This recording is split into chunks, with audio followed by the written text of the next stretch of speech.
R K Singh पर BJP की कार्रवाई हुई है। पार्टी विरोधी गतिविधि के आरोप इन पर लगे और इस पर ये बड़ी कार्रवाई की गई। बीजेपी से निलंबित किए गए हैं आरके सिंह। आरा से बीजेपी के पूर्व सांसद आरके सिंह रहे हैं। 6 साल के लिए पार्टी से इन्हें निलंबित किया गया है और इन पर आरोप है पार्टी विरोधी गतिविधि में शामिल होने का।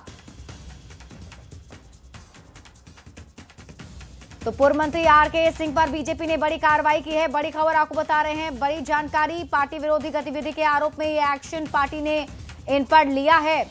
आरके सिंह बीजेपी से निलंबित किए गए हैं। 6 साल के लिए पार्टी से निलंबित किए गए।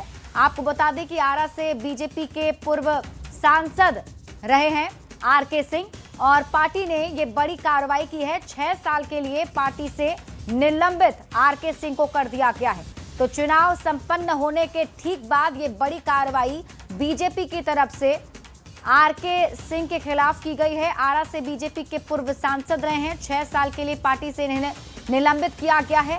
पार्टी विरोधी गतिविधि में शामिल होने का आरोप है। विधानसभा चुनाव में एनडीए की प्रचंड जीत के बाद बिहार की राजनीति में हलचल काफी तेज हो गई है। मुख्यमंत्री आवास पर हलचल बढ़ती हुई दिखी। एनडीए नेता के सीएम आवास पहुंचने का सिलसिला जारी है और सुबह सुबह से नीतीश कुमार से मिलने के लिए उनके आवास पहुंचे संजय झा, ललन सिंह, मंत्री विजय चौधरी, श्याम रजक और चिराग पासवान। इस दौरान चिराग पासवान ने कहा कि मुख्यमंत्री नीतीश जी से मुलाकात कर उन्हें बधाई और शुभकामनाएं दी हैं। नीतीश कुमार के नेतृत्व में एनडीए ने ऐतिहासिक जीत हासिल की है। खुशी इस बात की है कि मुख्यमंत्री जी ने गठबंधन को मजबूती से जोड़कर रखने का काम किया। जो लोग एलजेपी, रामविलास और जेडीयू के बीच भ्रम फैला रहे थे, सिर्फ झूठी अफवाह और गलत नैरेटिव बनाने की कोशिश थी।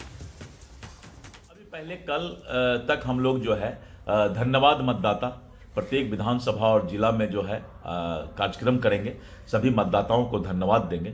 उसके बाद जो है पांचों दल अपना अलग अलग जो है बैठ करके अपना नेता का चयन करेंगे और फिर एनडीए एक साथ बैठ करके और केंद्रीय नेतृत्व की उपस्थिति में जो है फिर विधायक दल के जो एनडीए के विधायक दल के नेता है उनका चयन करेगा। यही एक संवैधानिक प्रक्रिया होता है और इसके बाद जो है शपथ ग्रहण समारोह का तिथि तय किया जाएगा। मुख्यमंत्री जी से मुलाकात कर सिर्फ मुख्यमंत्री जी को बधाई देने, शुभकामनाएं देने आए। जिस तरीके से मुख्यमंत्री नीतीश कुमार जी के नेतृत्व में एनडीए गठबंधन ने एक ऐतिहासिक जीत हासिल करने का काम किया है, ऐसे में उनसे मुलाकात कर लोक जनशक्ति पार्टी रामविलास का एक प्रतिनिधि मंडल उनसे मुलाकात कर उनको से बधाई शुभकामनाएं देने आया था। खुशी है इस बात की कि मुख्यमंत्री जी ने जिस तरीके से एनडीए गठबंधन के हर एक घटक दल की भूमिका को सराहने का उन्होंने काम किया। मैं तो सबसे पहले आपके चैनल के माध्यम से पूरे बिहार वासियों को, पूरे बिहार के मतदाता मालिकों को मैं उनको उनके प्रति आभार प्रकट करता हूं कि बिहार के लोगों ने जो है सुशासन और विकास पर मुहर लगाई है। हमारे नेता माननीय मुख्यमंत्री नीतीश कुमार जी के जो 20 वर्षों की उपलब्धि है और माननीय प्रधानमंत्री नरेंद्र मोदी जी के और दोनों नेता की करिश्माई जोड़ी पर लोगों ने भरोसा जताया है। जिस तरीके के दावे किए जा रहे थे विपक्ष के जरिए से, सर क्या कहिएगा उनका? विपक्ष तो इसी तरह से दावे करेंगे। कोई विपक्ष के पास कोई मुद्दा ही नहीं था। विपक्ष तो जो जनता जानती है कि कौन लोग काम करने वाले, कौन लोग काम करने वाले नहीं, कौन लोग वोट की राजनीति करते हैं, कौन लोग वोटर के बारे में सोचते हैं। हमारे नेता वोटर के बारे में सोचते हैं। हमारे नेता वोट की राजनीति कभी नहीं की, वोट की चिंता कभी नहीं की। हमारे नेता वोटर की चिंता की कि कैसे खुशहाल होंगे, कैसे उनकी जीवन यापन बेहतर कैसे होगा, उनकी आर्थिक, सामाजिक, शैक्षणिक स्थिति कैसे बेहतर होगा। तो जनता समझती, तो जनता अस्थायी रूप से जो विपक्ष को घर बैठाई। कब तक शपथ ले लिए जाएंगे? नहीं, देखिए ये तो विशेषकर जब हमारे एनडीए घटक दल के नेता बैठेंगे और उस पर निर्णय होगी। बिहार चुनाव में बेहद खराब प्रदर्शन के बाद आरजेडी के राज्यसभा सांसद मनोज झा ने कहा, ये एक बड़ा चुनाव था, नतीजे महागठबंधन के पक्ष में नहीं थे। इसका तुरंत मूल्यांकन करना कहीं से भी ठीक नहीं है। जो पहले बिहार में ज्वलंत मुद्दे थे वो आज भी रहेंगे।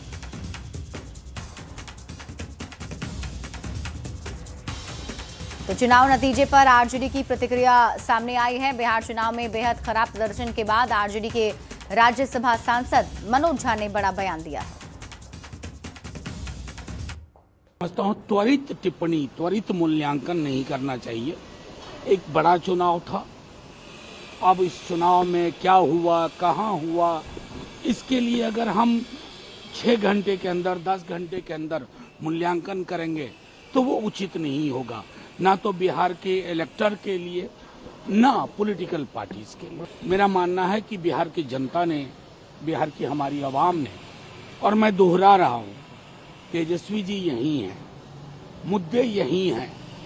हम क्या ये बिसरा दें कि बिहार को नौकरी नहीं चाहिए, बिहारी युवा को रोजगार नहीं चाहिए, बिहार की मां बहनों को सामाजिक सुरक्षा नहीं चाहिए, बिहार को पलायन से मुक्ति नहीं चाहिए। ये मुद्दे ज्वलंत मुद्दे रहेंगे। चुनाव के नतीजे हमारे पक्ष में नहीं है, इसलिए मैं इसके अलावा कोई टिप्पणी नहीं। और देखिए, चुनाव परिणाम पर आरजेडी ने एक्स पर पोस्ट कर कहा है कि जन सेवा एक अनवरत प्रक्रिया है, एक अंतहीन यात्रा है और इसमें उतार चढ़ाव आना तय है। हार में विषाद नहीं और जीत में अहंकार नहीं। राष्ट्रीय जनता दल गरीबों की पार्टी है, गरीबों के बीच उनकी आवाज बुलंद करती रहेगी। सोशल मीडिया साइट एक्स पर यह पोस्ट किया गया है राष्ट्रीय जनता दल के हैंडल से, जो आपके टीवी स्क्रीन पर आपको ये तस्वीर दिखा रहे हैं। और इसमें पोस्ट के जरिए लिखा गया है कि जनसेवा एक अनवरत प्रक्रिया है, एक अंतहीन यात्रा है, इसमें उतार चढ़ाव आना तय है। हार में विषाद नहीं और जीत में अहंकार नहीं। राष्ट्रीय जनता दल गरीबों की पार्टी है और गरीबों के बीच उनकी आवाज बुलंद करते रहेगी।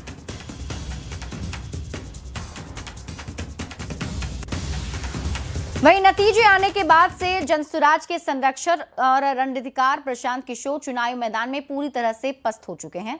भारी नुकसान हुआ है और ऐसे में प्रशांत किशोर की रणनीति, राजनीतिक भविष्य को लेकर भी सवाल उठने लगे हैं। सवाल ये कि भारी हार के बाद प्रशांत किशोर की क्या है रणनीति? क्या पीके अब राजनीति से किनारा करने वाले हैं? बिहार में जनसुराज का प्रोजेक्ट अब किस दिशा में जाएगा? पीके की अगली चाल क्या होगी? ये कुछ बड़े सवाल हैं।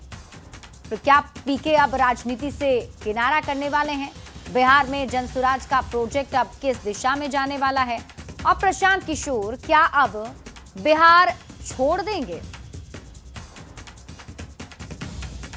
तो इन सवालों के बीच जनसुराज के राष्ट्रीय अध्यक्ष उदय सिंह ने कहा, हम चुनाव परिणाम देख रहे हैं और ये हमारे लिए एक सबक है कि हम अपने मतदाताओं को इतना आश्वस्त नहीं कर पाए कि वे हमें एक विकल्प के रूप में देखें।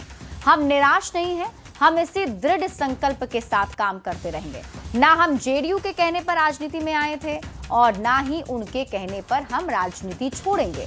जब तक बिहार को नहीं बदलेंगे, हम ऐसे ही चलते रहेंगे। जनसुराज ने एनडीए को प्रचंड बहुमत पाने के लिए बधाई भी दी है।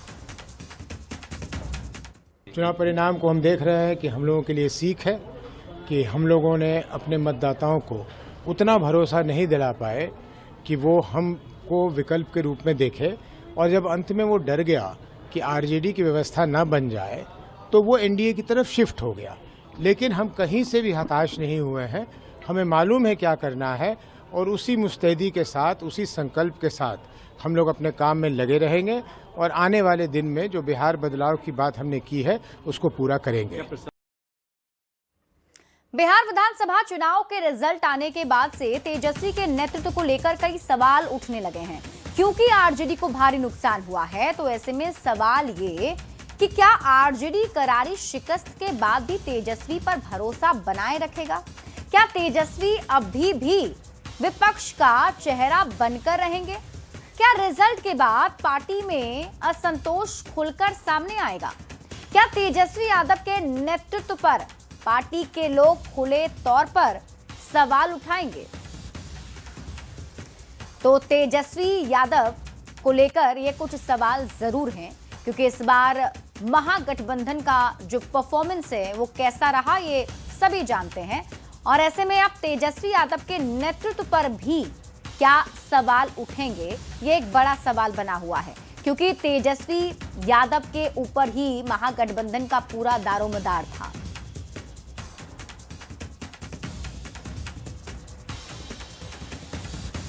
वहीं आरजेडी नेता मृत्युंजय तिवारी ने एनडीए की जीत पर बड़ा बयान दिया है। उन्होंने कहा कि बिहार में एनडीए की जीत चौंकाने वाली है, जिसकी उम्मीद ना एग्जिट पोल ने की थी, ना ही किसी ने सोचा था। उन्होंने कहा कि पार्टी नेतृत्व इसकी पूरी समीक्षा करेगा और ये जानने की कोशिश भी होगी कि ऐसे अप्रत्याशित नतीजे क्यों आए।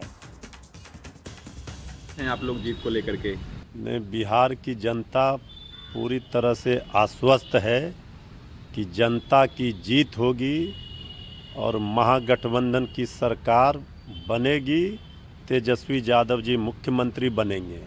ये रात, आज की रात एनडीए के लिए भारी है और आज की रात ही विदाई है। कल से नया सवेरा आएगा। नतीजे सामने आने के बाद बिहार की सियासत में तरह तरह की चर्चाएं शुरू हो गई हैं। चर्चा ये हो रही है कि क्या आरजेडी को कांग्रेस ने बिहार में फंसा दिया। आरजेडी कैंप में भी ये सवाल जोर पकड़ रहा है। सवाल ये भी पूछे जा रहे हैं कि कांग्रेस ने सीटें ज्यादा ली और प्रदर्शन सबसे खराब रहा। क्या आरजेडी इसे गठबंधन की सबसे बड़ी गलती मान रहा है? क्या अब आरजेडी कांग्रेस गठबंधन बरकरार रहेगा? ये कुछ सवाल हैं जो अब उठ रहे हैं, क्योंकि बेहद ही खराब परफॉर्मेंस कांग्रेस का महागठबंधन के अंदर देखने को मिला है।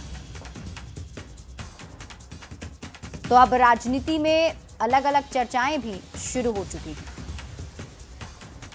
और इसी के साथ यहां रुक रहे हैं एक छोटे से ब्रेक के लिए, जल्द लौटते हैं वापस।